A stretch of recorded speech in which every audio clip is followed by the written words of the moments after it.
I release all judgment and embrace where I am with love. I surrender to this moment.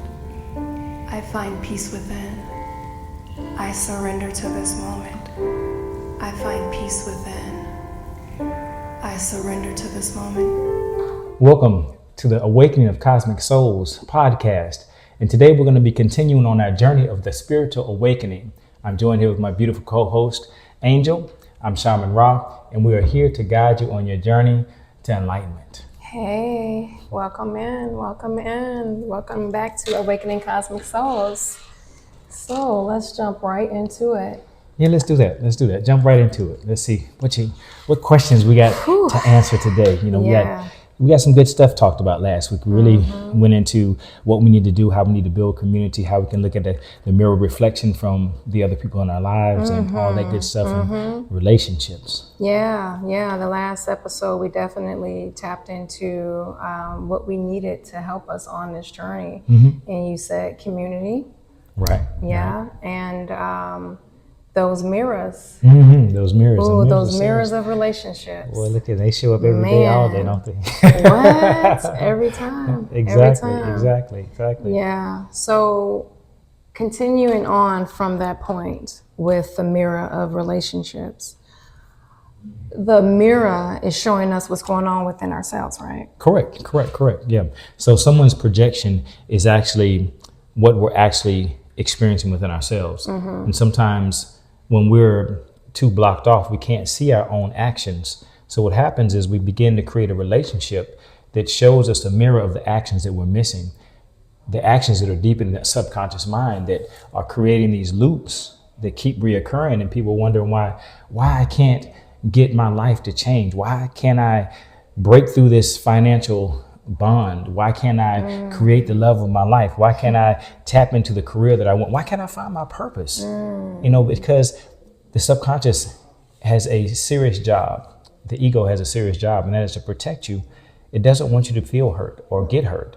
And sometimes it actually hurts you in the process, but it's only doing its job. But the mirror reflection that comes from a relationship, any kind of relationship, is what's going to show us what we're missing and what's hiding from us the most.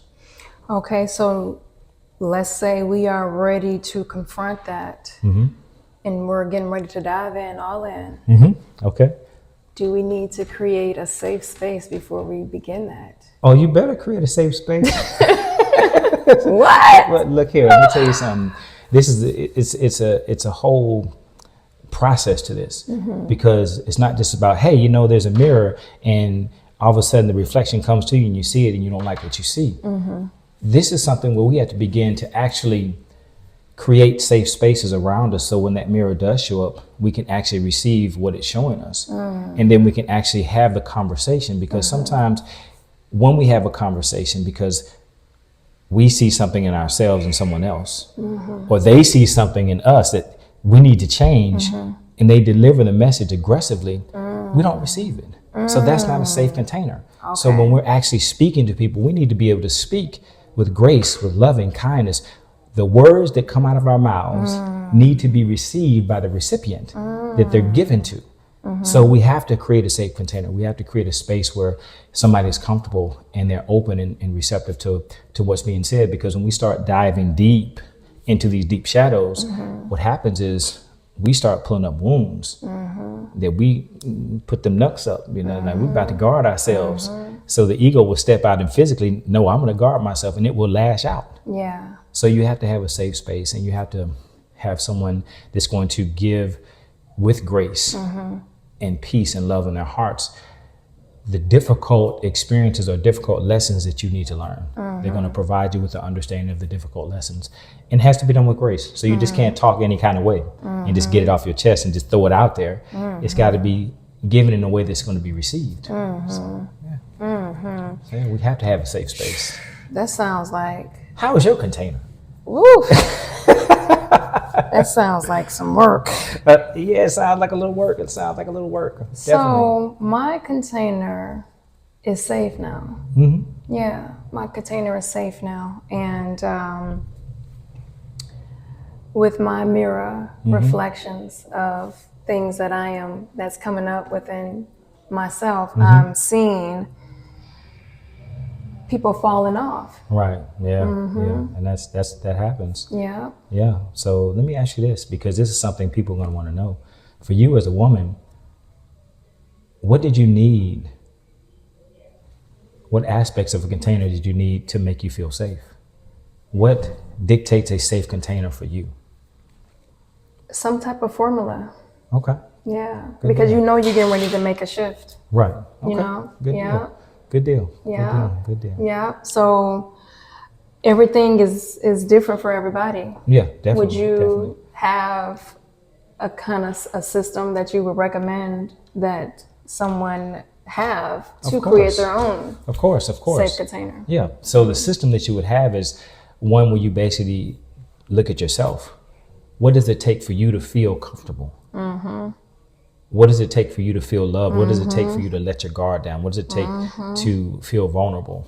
And you have to begin to build that type of container, because if you don't, the guard's not coming down. And when the guard is up, we're not going to be receiving anything. Absolutely. Think about it. Whenever somebody's in discord or pain, you're not listening. Yeah. You're in defense mode, you're in protection mode. So number one, creating a safe space, the formula is to actually set up a place where you feel comfortable. Yeah. So it's like you have to be in a space or with a person, Yeah. in a relationship, whether it be your family, your friendships, or whoever, where you can actually stop and be very vulnerable. You can actually take your clothes off. You can be naked, not literally, but you have to be able to feel that comfortable with someone so that you can actually let them pour into you and know that they're not going to judge you. So a judgment-free zone is something that's essential. Absolutely. And that was part of my formula. So me writing down where I felt unsafe and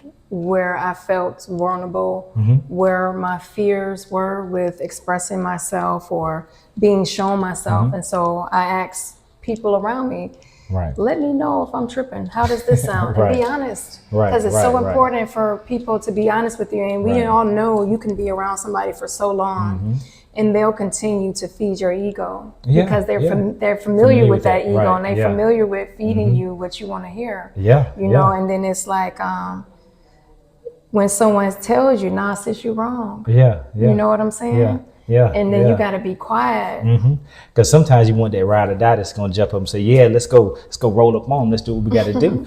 And no, you were right, this, and knowing that in actuality, you were completely wrong. But, you know, that's part of our growth process. That's part of the maturity of our soul when we don't want that anymore. We want a container where someone's going to tell us the truth so we can become better. Because when we get stuck in those same conversations and those same loops, we keep creating the same realities. Yes. And we're wondering why we can't change. Yeah. It's because we're doing the same things. In order to do something, thing. in order to get a new result, you have to do something different. You got to do something different. Do something different. I would say this: having insanity is doing the same thing, expecting a different result.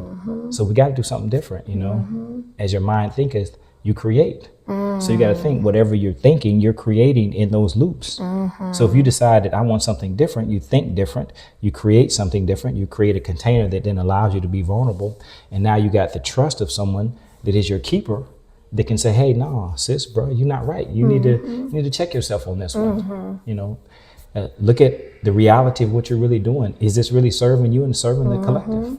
And so when you have someone to tell you that, or a community or a group of people that can tell you those things, you can really move forward in your life. Absolutely. So that's the formula. Absolutely. Yeah. And I found that when you do have those people that are really honest around you, it helps them too. Exactly. Again, it's that mirror. You know, you can't look in the mirror and see yourself without them seeing themselves. So it's always a mirror. It's always something that goes back and forth. And when you're in a relationship where you can actually go back and forth and you can feel vulnerable, you can feel comfortable to let the guard down, and you can trust the person that's telling you the things, or the community that's telling you things, you grow exponentially. For sure. That's it. Yeah. And It's a lot of layers that we unravel Oh, within man. ourselves. It's too many layers. It's like It's so you many know what? layers. Like I said in the other episode, it never began, it never ends. ends. So guess what? You're gonna keep peeling layers back. So you might as well peel the layers back to see what's not serving you and decide what will serve you, and put your mindset on what will serve you, and begin to create your thoughts, create your words, create your patterns, create your actions to facilitate what you want to bring into your life. That is the key. Right now, everything is so easy. It's the key. It's focusing your intent on what you want to receive, what you want to experience, not what you don't want to experience. Because where you put your attention Yes. is what creates the reality. Yes, absolutely. And I envision having community around that we all are helping each other out. Right, exactly. So even with us embarking on more retreats, and I want to start offering coaching like you do as well. And even with helping people, sometimes someone can like book a reading because they are stuck. Right, Like yeah, they don't, exactly. they're like, okay, Yeah. I know I don't want to stay Right. in this pattern, in this shift. I need some help. Yeah, You know, yeah. I need some help, and I don't want to feel ashamed with saying that I need some help, but I'm Right. ready to change. Right. I'm ready to make that shift. Yeah, and that's the thing. It's like you have to be ready to say, I need help. You have to ask for help. And readings are funny because, I've been doing this spiritual business for a long time, and people would always ask me to do readings. And I don't like doing readings. I don't like doing readings. But actually, I stopped and changed probably about 7-8 years ago and thought about what the readings were doing for people. And it was helping people that were being vulnerable, asking for help. So that's what I began to see that as, and I started to attract those clients that wanted those type of readings so that their soul could be actually moved into a new spot, a new place, so they could actually elevate. So it was pretty invigorating for me because I actually started looking differently and looking into the soul when I do the readings and tell you what your soul needs. I kind of got away from the everyday mundane, this is what's happening in your life. Now, sometimes I get those messages from people, but most of the time it's a deep level of your soul of what needs to change in your life to bring you what you truly want. And I'm able to dig down into the layers and dive deeper and deeper. As we go into the reading, I can find more things of where your issue starts. And then I can help you to actually say, well, this is what you need to do to change. And, with you, what you're doing with the yoga, just doing those postures embodies the deities, the beings that are already inside of us. And those energies begin to help us to realize what we need to change about our life every day. Absolutely. And we can call upon it and give us some strength and some guidance on it. It's very powerful, powerful system. And I know that it has been life-changing for me. Because even with me starting on my spiritual journey and tapping into yoga, I went to a yoga session and I cried, and I didn't realize at the time that I was releasing so much trauma that was stored in me, you know? And you have to have some type of movement in your body. You have to be able to release all that energy that's stored up in you. You have to. You have to. Yeah. So it has to be a part of your system some way, somehow. And it doesn't have to be too intense. You find out what it is that you like, but you have to add it into your system and your devotion every day. Definitely. It starts with breath and it goes into mindfulness, meditation, and movement. And the meditation can be movement. So we got to put these systems together and these formulas that we got. Let's stick on or stay with what we were talking about because that's a whole nother side. We can go into that episode and really start talking about how to do the yoga. And we're going to tap into that. We're going to for sure do that. But when we're talking about the actual formula of creating that safe container, once we get the container built, the question is, what do we do with that? How do we actually learn to ask the questions? How do we learn to be vulnerable? What is the program that we do? That's something that comes up for a lot of people. So I know we've done some work in the past, and I remember you did one of my shadow work courses. You remember that? And there was a program that I created years ago called Shift, which is Shadows Hiding in Fear and Trauma. And that program is a beautiful program. It's 5 steps where you actually recognize, realize, confront, release, and reprogram. Wow. So that's a full system to take you through the safe container. when you begin to have some issues. I remember that class because it was, what do you call them, archetypes? Yeah. Oh, yeah. Those, Yeah. Ooh, Those archetypes. Yeah. I was like, no, this ain't me. I don't want to check off on this. That's exactly. But it's What? just, Manipulator? No, No, no. I'm not no manipulator. exactly. Man, What? Trickster? Exactly. No. Like what? No. And that's the thing. We never want to see those things about ourselves. But a safe container, that class helped us to actually see that. Yeah. And that was that exercise we do there, finding the archetypes, is going through 5 houses and these different archetypes, and we put them in a list. And I'm gonna actually do a master class on that. Oh, you know, that would just be dope. to let people kind of get that experience, because it's pretty profound when you find your pattern. Yeah. And that's finding your pattern that creates the negative or discord in your life. But that's the first thing, is recognizing it. Then when you see that pattern, you have to realize what that pattern is creating in your life. That's the second phase of shift. You realize what's happening. Now you have to confront it. You have to ask yourself, why am I in this? You know, why am I creating this reality? Why am I allowing myself to do this? And then the big question of that is, what am I supposed to be learning from this? Why am I creating this discord in my life? And that's the question. When you confront something, you want to understand why you are creating in your life. So if you are having people attacking you spiritually, or they're being negative to you or judgmental of you, you got to stop and ask yourself, why am I creating this experience in my life? And when you say, why am I creating the experience, you now have taken full control over the experience that you have. Okay. So then you can begin to confront and ask the questions, what do I need to learn from this? There's a safe container again. Someone is telling you, hey, you know, well, sis, bro, this is what's happening with you. You're doing these things because you're afraid to speak out. You're holding your voice. You're not talking. You have something to say. So what's happening, you're beginning to attract judgment in your life that's going to make you feel like you have to speak out. So all these different things are happening as we're going through this. But that's the confront stage. Oh, I got a question about that. Go ahead. So, go ahead. What we got? Could it be that, what if you are too loving and you're showing people so much love, and then like when you're ready to retract that love back from them, they lose it. And so then, and now they're being judgmental to you. Right. And So calling you out about some things, or just, withdrawing back from you. Right. And so sometimes when that happens, it's like, what am I supposed to see in myself from this action? And sometimes we have to look at them when they withdraw and they start to act out. They start to call you out, and they start to say things that you don't like or that they know will hurt your feelings. It's because they're in a state of fear. They're in a state of fear of losing that love because they've been addicted to it for so long. So the question is, first is, are you people pleasing? Are they siphoning energy? Are you a giving vessel that's giving your energy away freely, too freely, with no boundaries?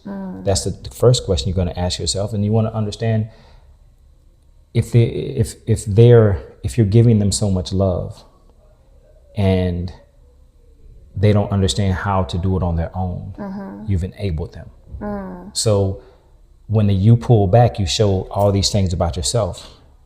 You've been people pleasing, you've been enabling, and you're also in a state of fear of losing all the things that you've already been accustomed to. So now you're going through that change, and that shift begins to really become real at that point, because you now begin to feel what the other person is feeling.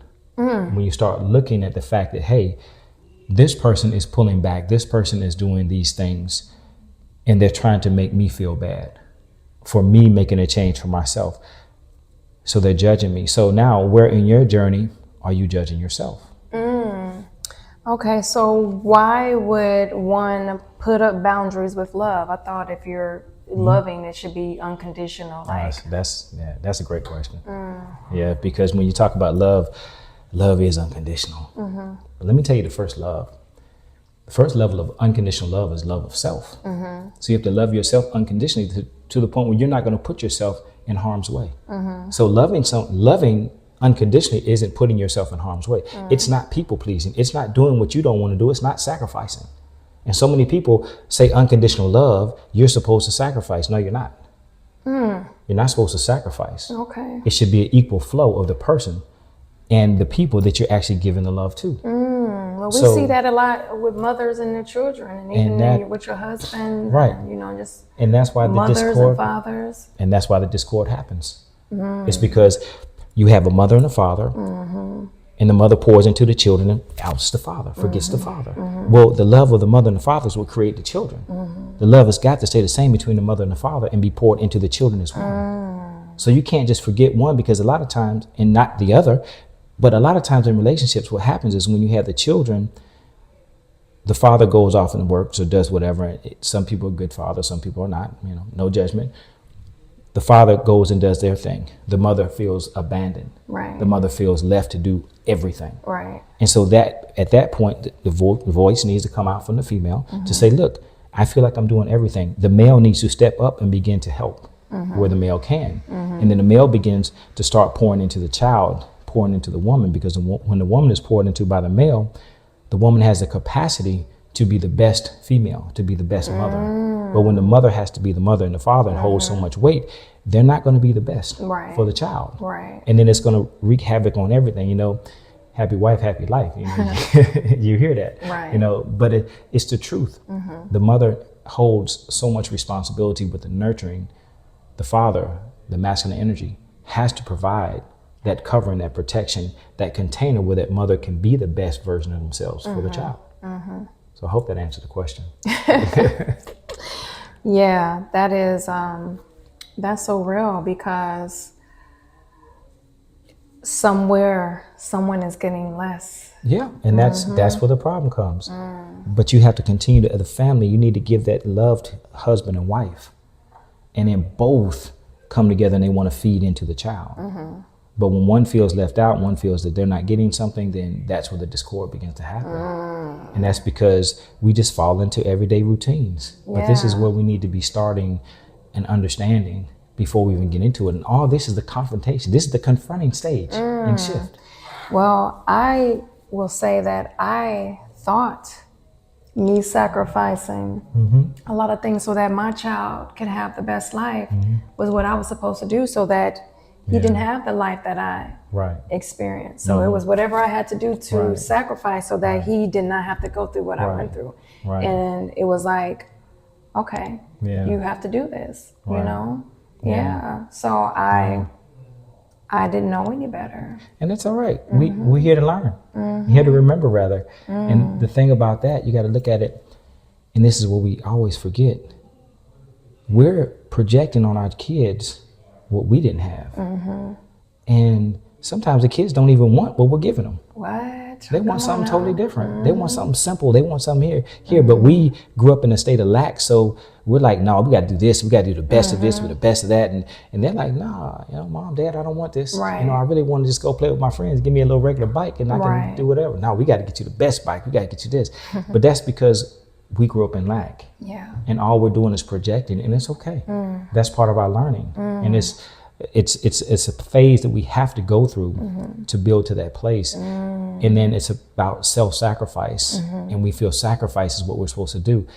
That's the old masculine energy that we were in. We're in a feminine energy now, so it's very different. Everything changed in 2012. So now it's time for us to begin to look at that creative energy, that feminine energy, that light energy that has a lot of different possibilities and options. And it's about talking and communicating. Hey, son, daughter, what would you like? What do you want? And then we have to set and step ourselves aside, and we begin to see now and nurture that, what they want versus what we want. Because you got to remember, the children chose us when they came here. So they chose their parents, and as they chose the parents, they chose the experiences they want. And sometimes it's the experience to actually see a parent sacrifice, so they can begin to see how not to sacrifice. Or they can begin to break the code or break the contract. Because notice, when we have children, the contract passes down. So that soul is coming down to break that contract. Like we came down to break a contract, and that's what we're doing right now. You know, it doesn't matter how old you are, we're still within a contract. If we're still in that loop that we see that has been a habitual thing or a continuation of our parents and our grandparents, it's up to us to break the loop. You know, sometimes we can have kids and we break the loop, the children automatically get freed of it. Our parents get freed of it. Our siblings get freed of it. The collective consciousness, our soul families, our tribe, they get freed from it. So as we heal, they're healing. Okay. So that's why it's important to have community and understand relationship. And that's the confrontation, or that's the confronting stage. And then once you confront it, you start to understand, oh, this is a paradigm. This is a habit. This is a subconscious program. This is a pattern. Yeah. And when you decide to let it go and you understand the pattern, you get the learning from the pattern. The learning becomes the blessing. Right. The lesson becomes the blessing. So when you get the learning, you automatically say, I don't need this anymore. Ooh. So it's like as soon as you get the learning of the lesson, the blessing happens and the release just flows away. Ooh. And now it's up to you to say, okay, I see it flowing away. I see these people leaving my life. I'm not going to grab onto them, because sometimes we want to hold on to them because it's like, I'm used to these people in my life. I'm used to this energy in my life, and I just want to keep holding on because I'm familiar with it. I'm familiar with it, and it's comfortable for me. Yeah. Yeah, that familiarity will get you put into a spot in real quick second. Yeah. So, it's about taking that deep breath. That's why breath work is so important. So breath work gives us clarity to see what we're doing. Sometimes we got to just breathe and ground ourselves and do all that good stuff, and we feel so good afterwards. And then we can let things go. And literally, once we get the learning, we automatically release. So the release is actually the easy part. Now this is where everybody thinks it's over. Oh, I've released stuff, let it go. Well, now what you've just done is you've created a void. What happens with any void? What happens when anything is empty? You ever had a schedule and you cleared your schedule? What happens? That schedule fills up with stuff. Right. So any void is going to fill with whatever energies are around it. So we need to begin to look at the void and see what we need to fill it with. So the reprogramming, the restructuring is now putting in a strong baseline, a strong structure, a strong foundation of what you want to begin to create. And it starts with setting intents. From here moving forward, what is the intent? What do I want to experience in my life? What kind of people do I want to bring to my life? What do I want to focus on? What do I want to experience? What's my new experience? And then opening yourself up to doing the meditation, doing the yoga, coming to the educational classes, coming to the retreats, because now you're getting new ideas of what I can do that expands my consciousness, that actually makes my life feel more comfortable. Or even more blissful, shall I say. So you're saying once we are experiencing that shift and we let go of those patterns and exiting out of that loop, now we're going to fill that void with something that we want to experience on a more positive note that's going to better us, take us to where we have projected or what we're wanting to experience or manifest into our life. And by doing so like you said, if it's eating healthier, attracting better relationships, being more disciplined with our devotion, our daily practices every day, just implementing and putting that into our life. And you're saying that we can attract better relationships? Yes, of course. Of course. All right, let me think about it like this. All of y'all got the little smartphones out there, right? And we talk about, hey, I don't like talking because every time I start talking about something, all of a sudden the smartphone starts to show me the commercials of these different concepts or ideas I've been talking about. Yeah, it's like it's in your mind or something. So it's like picking up from you. Well, imagine that smartphone, that AI that's in the smartphone. You are the original AI. You are the original smartphone. So just like that phone hears something and it begins to show you the advertisement, just like you start thinking about it, you begin to see the different things come to you that are going to align with those new thoughts. You start thinking about, I need to eat better. And all of a sudden you get options of restaurants that are going to serve you better food, or you start getting recipes, or somebody starts talking to you that's in your family or someone that's close to you that starts talking about, hey, let's do this. Let's go eat healthy. We eating too bad. We need to do something else. Or guess what? Such and such had a health ailment because they were eating bad. Such and such has diabetes because they're eating too much sugar. All of a sudden now you get all these signs showing these synchronicities. And when the synchronicities start coming in, that means you're moving. That means your thought process is beginning to create. So now just take that to the next level. What do you want to create? Because we are the original AI. We are the original thought thinkers. We are the creator of our reality. We're the co-creators with the creator. So all we have to do is start thinking about something enough and then put a little action behind it, and all of a sudden things start to coming within our perimeter, within our peripheral, and it begins to attract to us. Wow. Yeah. That's real. Yeah. That's a wonderful plan. Definitely. Easier said than done, though. Sometimes Oh. it starts. It is a plan. It's complex. It's a formula, but it's taking one step at a time. Yeah. It's first saying I want change, Right. and then second is saying, okay, I want a safe container, and then all of a sudden you start attracting energies that give you a safe container. Then you start saying, I'm ready to shift. Then you start seeing the things come up, and that's when you got to call up on that safe container. When I tell you, what? So I will say this, for me on my journey, me investing into my healing was the best thing that I could possibly do. Of course. And I know over the last 3-4 years, I know I've spent over $50,000 on going to retreats and taking classes and so on and so forth. What I know I needed was someone to hold my hand, literally through this, because me trying to do it on my own. Oh, it's confusing. What? And then you go back, Right. like, you go back, because it's like, okay, now what? And so when you don't have Guidance. Yes, Yeah. guidance is so important. And that's why when you see people and they charge for whatever it is that they charge, these people have been through it. They've been through so it. it is worth every penny, because they have pulled themselves out of it. Right. And so they know what it took to get there. Right. And then they can help you along the way. So when I say my advice, if you are needing help, invest into yourself. It's no price that you can pay to have the outcome that you will have with being a better version of yourself, because it's way beyond you. It's your lineage, it's your friends, it's helping the whole collective. So correct. It is so necessary, especially when you aren't one that can grasp things and just let things curtail for you. Sometimes you need someone to hold your hand. You need help. Someone to help you be accountable, because the people around you, they are not on the same journey. They're not embarking on what you are, so they can't really hold you accountable for it. So it was worth the investment for me, and I'm willing to help others to get there. And I have definitely paid the price, and I went through those experiences. I have been at the lowest of lows. Yeah. And pulling myself up out of that. Yeah. Yeah. And I appreciate your candidness about that, because that's the truth. I mean, I've done the same thing. I've spent tens of thousands of dollars on education and spiritual awareness and helping myself. And I've been doing this for almost 20 years, and it's helped me to create a system that people can streamline, and they don't have to go through all the things that I went through.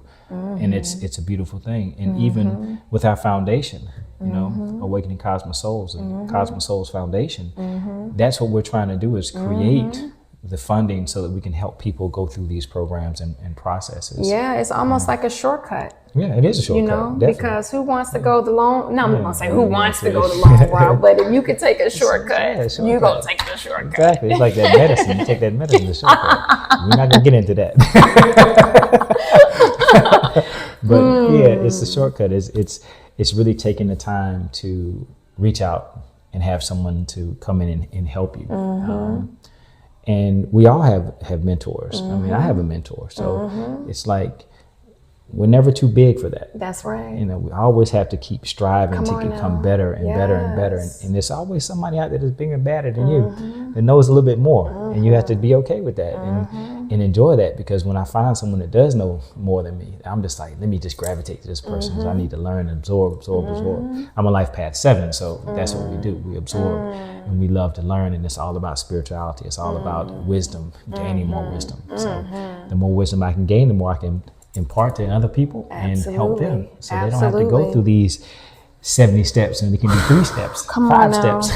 Come on now. It's that shift. Yes. So the reprogramming is that last part of shift, and that's something that we're really going to be going through. But it's you know, it's all part of the journey, and having that safe space is very important, because I've been there too, the lows, the lows. And when I really started doing the self-awareness and the realization of who I was and actually what I was doing, it was like, wow. And even probably not about 6-7 years ago, I went to another school, to Delphi, and they had me doing some shadow work. And this is where I learned the pattern, to identify the pattern in the program that I took you through.